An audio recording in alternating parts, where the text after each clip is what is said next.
The hiss of the espresso machine at the daily grind was a familiar sound, a punctuation mark in the symphony of a typical Manhattan morning. The air was thick with the rich, dark scent of freshly ground Arabica beans, the sweet perfume of pastries, and the faint, electric hum of ambition. Laptops clicked open, deals were whispered over steaming mugs, and the city's relentless energy seemed to be concentrated in this small, sun-drenched cafe. For most of the patrons, it was just another Tuesday, another stop on the climb up the corporate ladder. For Camila Santos, it was the day the ghost of her past decided to buy her a cup of coffee. Card declined again, ma'am. Do you have another one? The cashier's voice, belonging to a young man barely out of his teens, was laced with the weary impatience of someone who had already dealt with too much of the world's inconvenience before. 9 a.m. He tapped a rhythm of annoyance on his touchscreen, pointedly ignoring the growing line of people behind her. A familiar heat crept up Camila's neck. It wasn't the flush of embarrassment.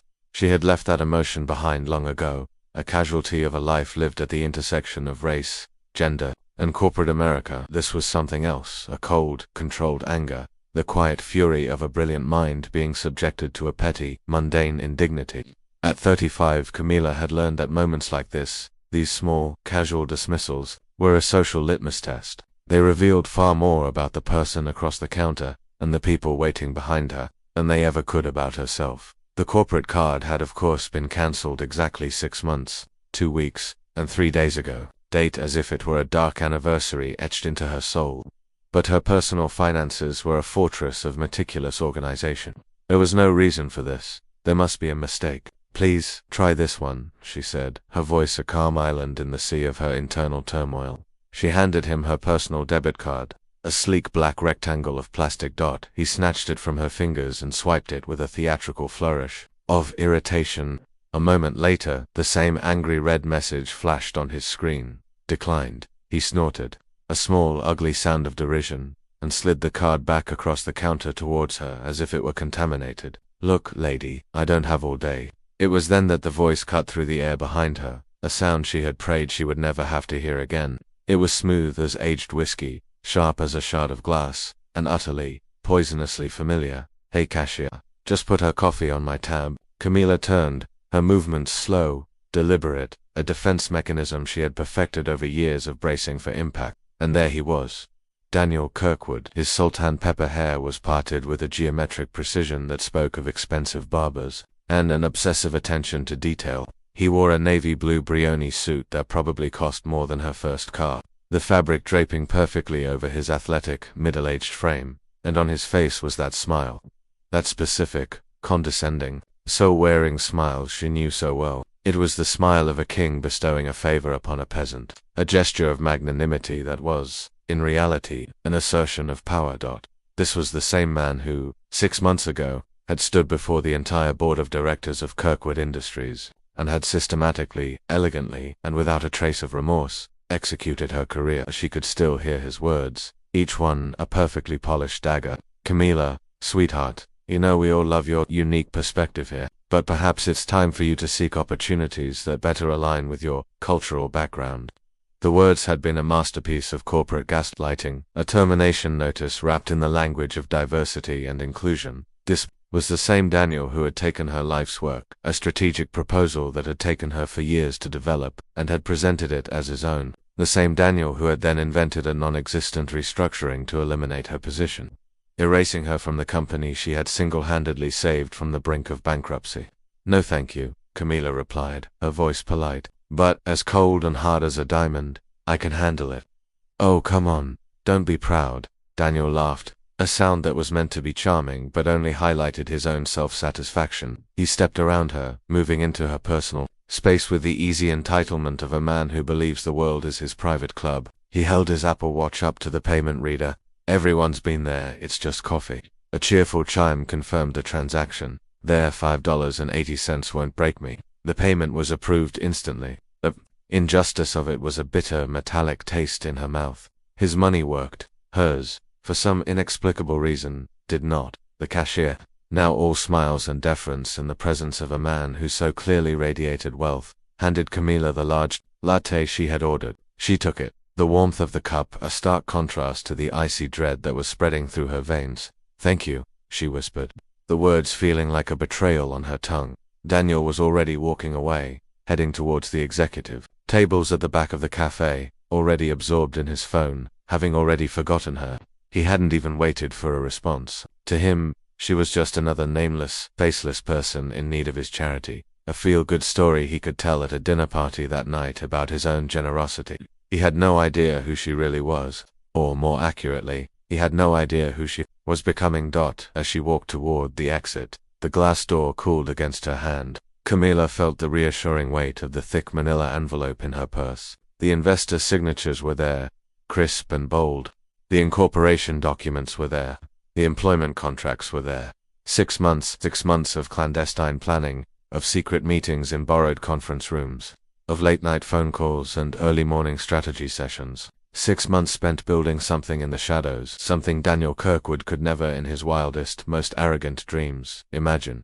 She paused at the door, her hand on the handle, and looked back one last time. Daniel was sitting alone at a prime table, his back to the room, typing furiously on his phone, completely oblivious to the Category 5 hurricane that was, at that very moment, turning to make landfall directly on top of his life.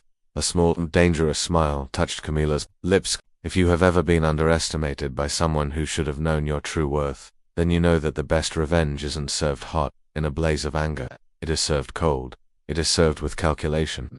And it is served at the precise moment your enemy feels most secure, most powerful, and most invincible. A simple, $5 cup of coffee was about to become the catalyst for the most spectacular, most satisfying, most elegantly executed corporate downfall the world had ever witnessed. 6 months, 2 weeks, and 3 days earlier, Camila had walked into that same Kirkwood Industries boardroom with the weight of the company's future on her shoulders. The room itself was a monument to a bygone era of corporate power. The walls were paneled in dark, somber mahogany, adorned with oil paintings of Daniel's father, grandfather, and great-grandfather, a Mount Rushmore of stern, white, privileged men. The conference table was a single, massive slab of polished granite that felt as cold and unforgiving as the men who sat around it. She carried with her a proposal that was nothing short of a masterpiece.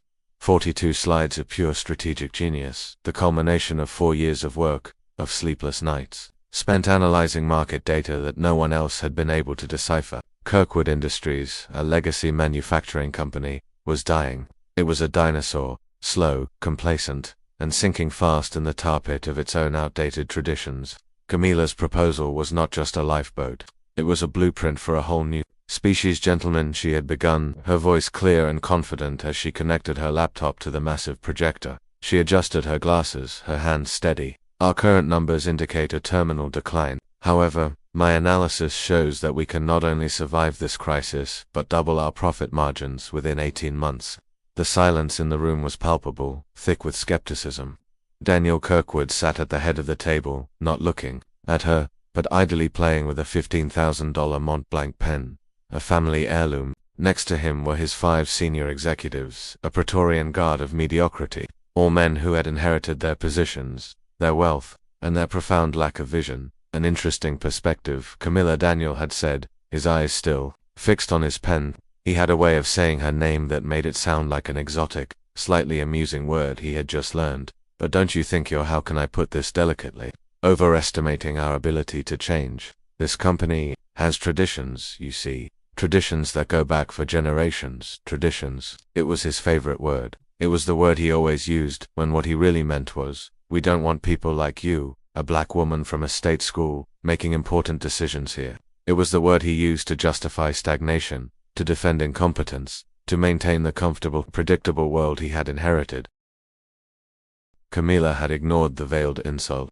She had learned long ago that to engage with their microaggressions was to lose. She simply let her work speak for itself. For 2 hours she presented, she laid out irrefutable figures, complex market analyses, and brilliant innovative strategies for diversifying their product lines, for streamlining their supply chain, for entering emerging global markets. It was a tour de force, a dazzling display of strategic thinking that should have earned her a standing ovation. Instead, at the end, the applause was polite, lukewarm, the kind of applause one gives at a school play. Thank you, Camila. Very thorough, Daniel had said, with that same patronizing smile she had seen again today in the coffee shop. We'll certainly take your suggestions under consideration. He had lied, and he had done it with the effortless ease of a man who had been lying his whole life.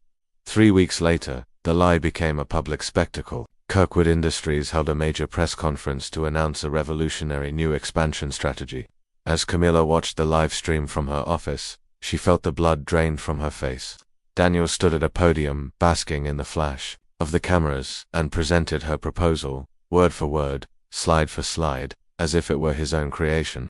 The media lauded him as a visionary, a bold leader who was single-handedly saving a great American company. The company's stock soared. Camila didn't even get a thank you note when she dared to question it, when she requested a private meeting and calmly, professionally pointed out the similarities between his new strategy and the one she had presented. He had deployed his final, devastating weapon, his condescension. "Look, Camila, you're very intense," he had said, leaning back in his massive, Italian leather throne of a chair, the picture of magnanimous patience. "You're passionate. I admire that. But you have to understand the bigger picture. This is a delicate transition. It requires a certain touch, a certain kind of leadership." He had stood up and walked to the window, looking out over the city as if he were Caesar surveying Rome. "Maybe it's time for you to look for something more suited to your profile. I'm sure there are non-profits, NGOs, that would love to have someone with your dedication." NGOs, he had relegated her, the most brilliant strategic mind the company had ever had, to the status of a well-intentioned volunteer, a charity case. It was the final, unforgivable insult. She had walked out of that office, out of that building, out of that company she had poured her soul into, and she had not looked back. Now, walking through the cold, bustling streets of Manhattan, with the coffee Daniel had so generously paid for in her hand, Camila smiled. It was not a smile of gratitude, it was a smile of anticipation, a predator's smile. The envelope in her purse was the birth certificate of her revenge, Genesis Capital, a strategic consulting firm she had built in absolute, impenetrable secrecy. Over the past 6 months, her first move after the firing had been to call Marcus Chen. Marcus was a certified genius, an IT director who had built Kirkwood's entire digital infrastructure from the ground up. Daniel had fired him 6 months before her, citing cultural fit issues. The translation was clear. Marcus was a first-generation Asian American who spoke fluent Mandarin, who had too many innovative foreign ideas, and who made the old guard uncomfortable. Marcus had been hungry for payback. He, in turn, had led her to the others. Patricia Morales, a marketing director of unparalleled brilliance, who had been reorganized out of the company after she had dared to present a report on the gender pay gap within its executive ranks. David Park, a former legal counsel, who had been let go after he advised against some of Daniel's more ethically dubious accounting practices. One by one, she had assembled her team, an army of the underestimated, the brilliant, diverse, and ambitious professionals Daniel had cast aside because they didn't fit into his narrow, outdated world. Each of them harbored a deep, simmering resentment. Each of them held a piece of institutional knowledge, and each of them was fiercely, unshakably loyal to the one person who had always recognized their true worth, Camila. But best of all, Daniel had no idea. To him, Camila Santos was just a problematic former employee who had, he assumed, understood her place and quietly disappeared. He had no concept of her resilience, her resourcefulness, her rage. He had made the classic, fatal mistake of all arrogant men. He had completely, utterly, and disastrously underestimated the woman he had wronged. Her phone vibrated in her pocket. It was a message from Marcus. Meeting confirmed for tomorrow. 10 a.m. I brought a special gift. All the backups of Kirkwood's internal emails from the last 5 years, including the conversations Daniel thought he had scrubbed from the server. It's a treasure trove, Cammy. He's finished. Camila closed her eyes and took a long, slow sip of her latte. It was bitter, but the aftertaste was sweet. Daniel Kirkwood had thought he was a king, secure in his castle. He had no idea that his castle was built on a foundation of sand, and that the woman he had exiled was returning with the tide. The next morning, the conference room on the 23rd floor of the anonymous glass and steel building that housed the secret headquarters of Genesis Capital was buzzing with the low, intense hum of a military command center preparing for an invasion. The 15 professionals gathered around the sleek, minimalist oval table were a cross-section of the talent that corporate America so often overlooked and discarded. They were the ones who were too smart, too ambitious, too different, and they were all here for one reason: to watch the empire of the man who had wronged them burn to the ground. Marcus Chen, his face alight with a malicious, joyful glee, connected his laptop to the massive projector. "Ladies and gentlemen," he announced, his voice filled with the satisfaction of a magician about to perform his greatest trick. "You are going to love this." The screen flickered to life, and a cascade of internal emails from Kirkwood Industries filled the wall. These were not ordinary emails. These were the ghosts of conversations Daniel thought he had buried forever. Marcus, a virtuoso of digital archaeology, had resurrected them from the deepest, darkest corners of the company's servers. "This one's my personal favorite," Marcus said, clicking open a message chain from 2 years prior. It was a conversation between Daniel and his chief financial officer. Daniel's words appeared on the screen, stark and damning. "We need to find a subtle way to clean house. There's too much diversity in the middle management ranks. It's affecting our traditional company dynamic, especially that Camila Santos in strategy. Far too assertive for a woman in her position. We need to manage her expectations." A low murmur of outrage rippled through the room. Patricia Morales, the fiery former marketing director, clenched her fists so tightly her knuckles turned white. "That son of a bitch," she whispered. "Oh, it gets so much better," Marcus continued, a predator's grin spreading across his face. He opened another file. Here, he discusses, in detail, how to appropriate Camila's ideas after she presented her big turnaround strategy. Daniel's words again filled the screen. "Her strategy is brilliant, no doubt, but we can't let someone that's, say, non-traditional take the credit for saving the company. It would send the wrong message to the shareholders. I'll present it as my own, frame it as a return to our core values." Camila herself remained perfectly calm, her face an unreadable mask, but her eyes, magnified slightly by her glasses, shone with an intensity that was almost frightening. "This was not a business meeting. This was a war council. This is just the appetizer," she said, her voice quiet but commanding the absolute attention of the room. "Marcus, show them what we found about the government contracts." The next revelation was a bombshell. For years, Daniel had been systematically committing federal fraud. He had lied on bids for lucrative government contracts that had specific diversity and inclusion requirements. He had inflated the company's diversity numbers by using temporary and contract employees, many of them from minority backgrounds, to create a false picture of an inclusive workforce, while the company's senior leadership remained a homogeneous fortress of white men from privileged backgrounds.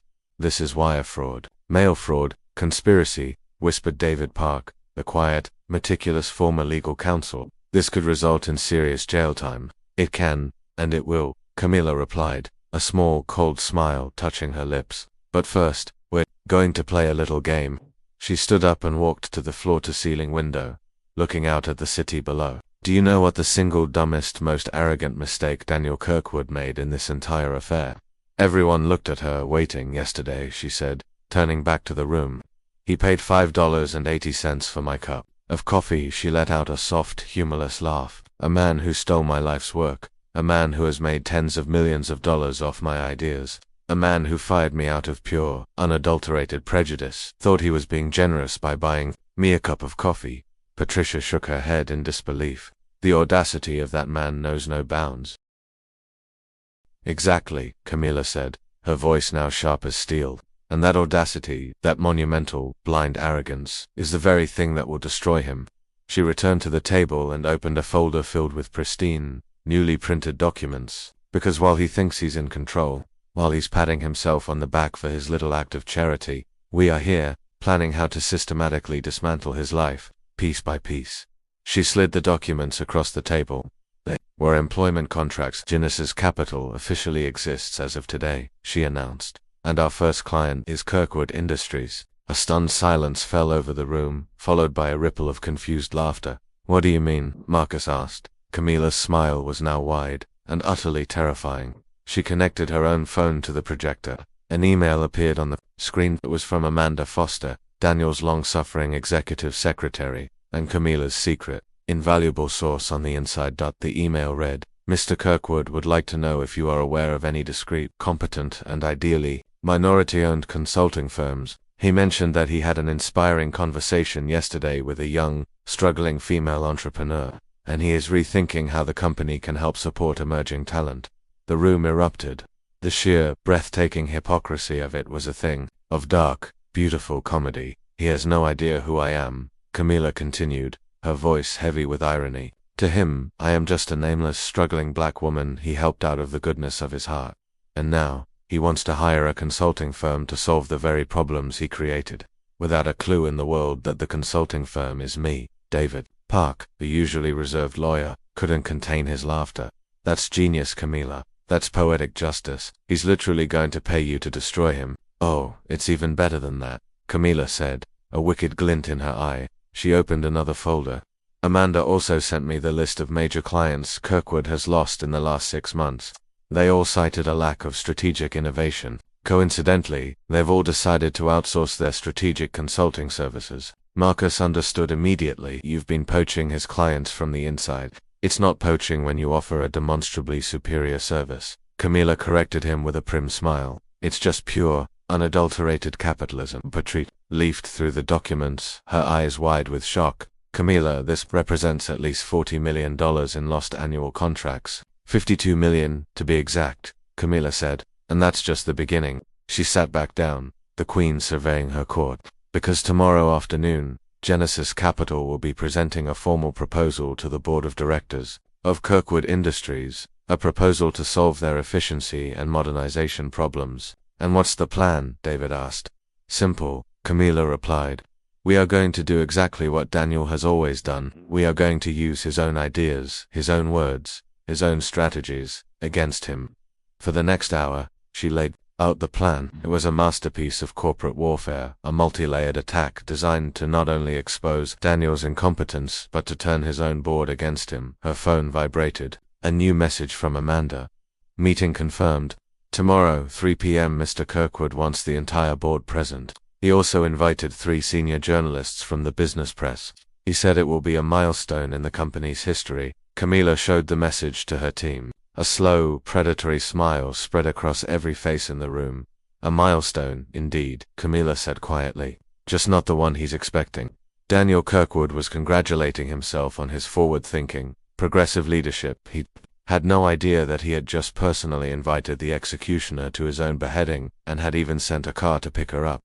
The game was set, the pieces were in motion, and the woman he had dismissed as a diversity hire was about to teach him the true meaning of the word strategy. The Kirkwood Industries boardroom at 3 o'clock the next day felt less like a corporate meeting and more like the prelude to a public execution. The air was thick with a self-congratulatory smugness, all of it emanating from one man. Daniel Kirkwood stood at the head of the massive granite table, beaming, his chest puffed out like a proud peacock. He had assembled his entire board of directors, a collection of aging, complacent white men who had known him since he was a boy. He had also, in a fit of what he considered to be brilliant public relations, invited 3 senior journalists from the country's most respected business publications. He was about to demonstrate his commitment to innovation, to diversity, to the future. He was about to be a hero. The door opened. 3 o'clock, sharp. Camila Santos entered, followed by Marcus Chen and Patricia Morella. Camila wore a custom-tailored suit of deep charcoal gray, the fabric sharp and severe.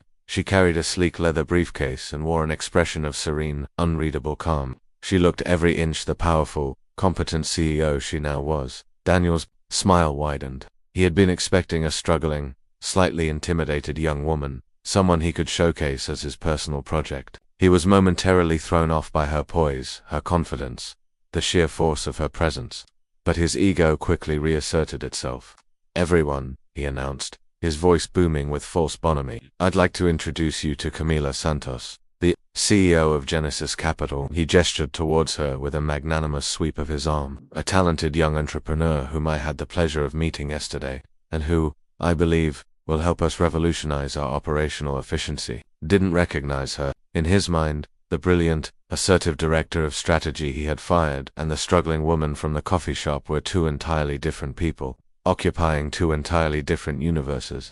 He couldn't conceive that they could be one, and the same. Camila nodded politely, a ghost of a smile on her lips. She walked to the head of the table and calmly connected her laptop to the projector. Thank you, Daniel, she said, her voice cool and professional. It's a pleasure to be here, to solve Kirkwood Industries' problems. Solve? Daniel laughed, a sound that was meant to be charmingly self-deprecating. Well, solve might be a strong word. Let's say, optimize. No, Daniel, Camila said, her voice cutting through the room's polite atmosphere like a surgeon's scalpel. She clicked the remote, and the first slide appeared on the massive screen behind her. It was a single, stark sentence. "The road to irrelevance, a case study in corporate incompetence. Solve," she repeated. "Because after a thorough analysis of your internal data which was graciously provided to us by sources within your own company, I can say with absolute certainty that Kirkwood Industries is less than 6 months away from total, irreversible bankruptcy." Daniel's smile froze, then melted from his face. A wave of uneasy murmuring went through the boardroom. The journalists, who had been politely sipping their water, suddenly sat up straight, their pens poised. "Let's start with the basics," Camila continued, her tone that of a professor addressing a room of particularly slow students. "In the last 18 months, Kirkwood has lost $52 million in guaranteed, renewable contracts.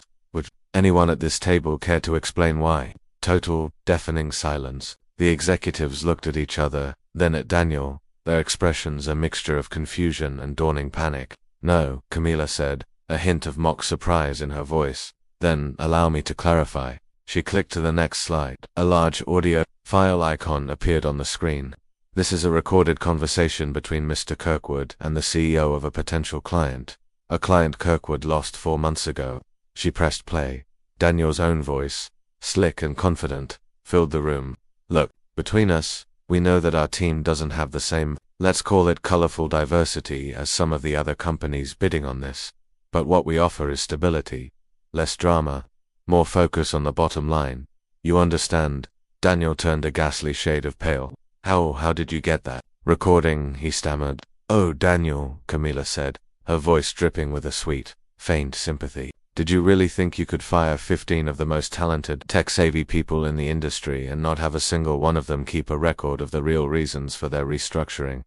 She smiled coldly. "Next question. Does anyone here know why 3 of your major corporate clients all terminated their contracts in the same week last year?"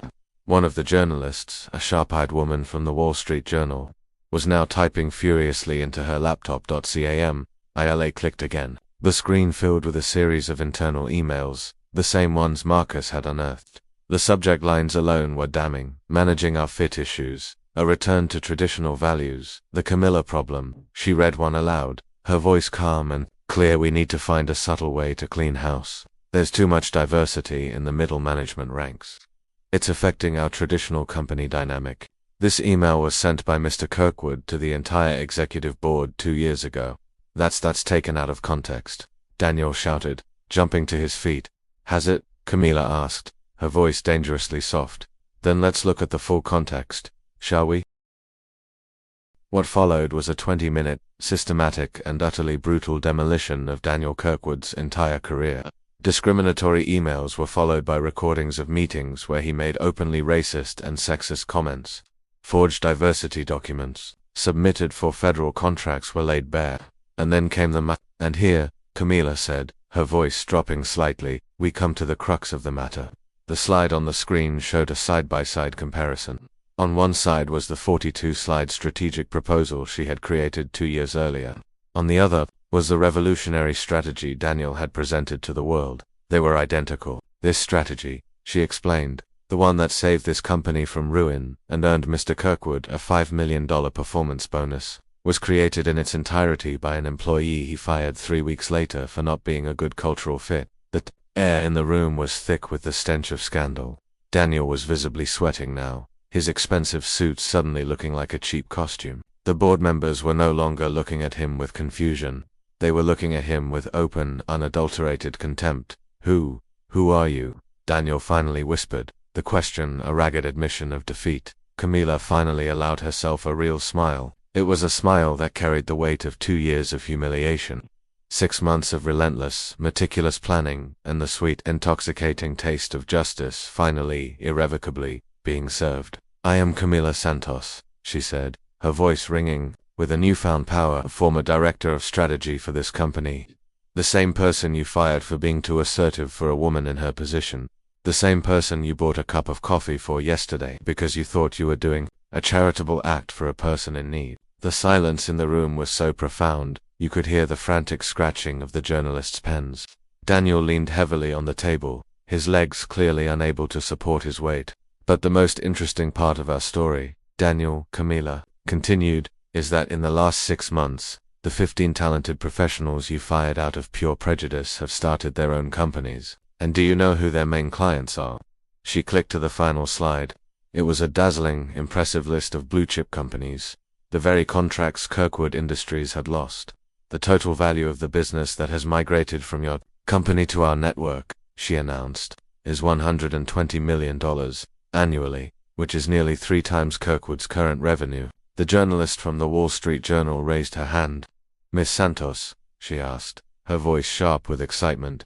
What does this mean for the future of Kirkwood Industries? Camila looked directly at Daniel, who had collapsed into his chair, his face as white as a sheet. It means, she said, that arrogance has a price, and that price, in this case, is total irrelevance. She calmly closed her laptop. Genesis Capital, she announced to the room, has no interest in saving Kirkwood Industries. Our goal today was simply to demonstrate to this board, and to the wider business community, the consequences of building an empire based on prejudice, theft, and incompetence disguised as tradition. Daniel tried to speak, but only a choked gurgling sound came out. Oh, and Daniel, Camila said, pausing at the door, her briefcase in hand. Thanks for the coffee yesterday. It was without a doubt the most expensive $5.80 of your life. As she walked out, the boardroom erupted in a cacophony of ringing cell phones, investors, partners, and clients who had been watching the live feed of the meeting, a feed that had been leaked by one of the journalists with Marcus Chen's covert help, were already pulling their money, cancelling their contracts, and running for the exits. Daniel Kirkwood, the man who had inherited an empire and believed it was his by divine right, sat alone at the head of the long granite table, watching his life's work, and the work he had stolen from others, crumble into dust. In real time, it had all started with a simple, condescending act of charity. He had paid for a woman's coffee, a woman he should never, ever have underestimated. 18 months later, Camila Santos stood in her penthouse office. The panoramic view of the Manhattan skyline spread out before her like a kingdom she had conquered. Genesis Capital was the talk of Wall Street, the most respected and sought-after strategic consulting firm on the East Coast, with a valuation that was rapidly approaching $500 million. Ms. Santos, her assistant's voice came over the intercom. Forbes magazine is here for the cover story interview. Camila smiled. She had been chosen as CEO of the year, the first black woman to receive the honor in the magazine's history. The headline, she knew, was going to be, "The $5 Revenge: How an Unfair Firing Created a $1 billion Empire," across town. In a cramped, one-bedroom apartment in Queens that smelled of stale beer and regret, Daniel Kirkwood was typing his resume on a second-hand laptop he had bought on eBay. Kirkwood Industries was a ghost, a memory. It had declared bankruptcy 8 months after Camila's presentation. The federal fraud investigation had resulted in fines so massive that they had consumed the company's last remaining assets. Daniel had lost everything. The Connecticut mansion, the yacht, the art collection, the private jet, all gone, seized to pay the company's debts and his own legal fees. His wife had filed for divorce, taking what was left of his personal fortune and, more importantly, her family's good name. His children, embarrassed by the public scandal, had legally changed their last names. Daniel Kirkwood, seeking entry-level opportunities, he typed the humiliating words onto a generic job-seeking website.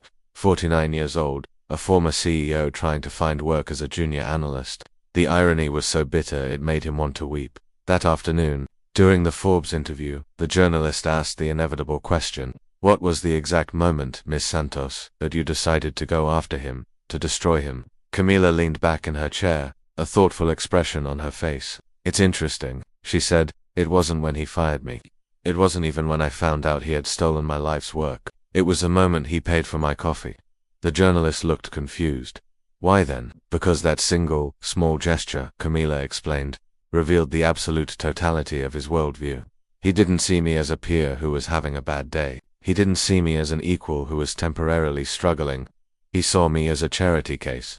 Someone who was, by her very nature, inferior and in need of his pity. And in that moment, I knew that he was not just a man who had wronged me. He was a man who represented a system that was fundamentally, pathologically broken. And I decided, right then and there, that I wasn't just going to get my revenge. I was going to burn that system to the ground." The magazine hit the news. 3 weeks later, Marcus Chen walked into her office, a mischievous smile on his face. "You have to see this," he said, holding out his phone. It was a video on LinkedIn, a video of Daniel, his face puffy, his eyes hollow, trying to sell himself to potential employers.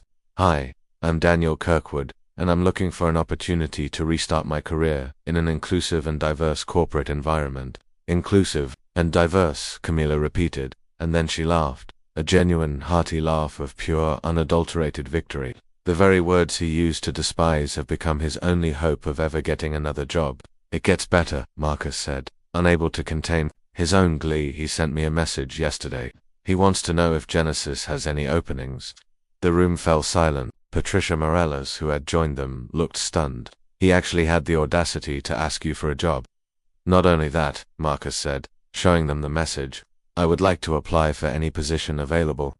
I have extensive leadership experience, and believe I can contribute significantly to a company with values as strong as those of Genesis.ca. Mila shook her head, a slow smile spreading across her face. "What was your response?"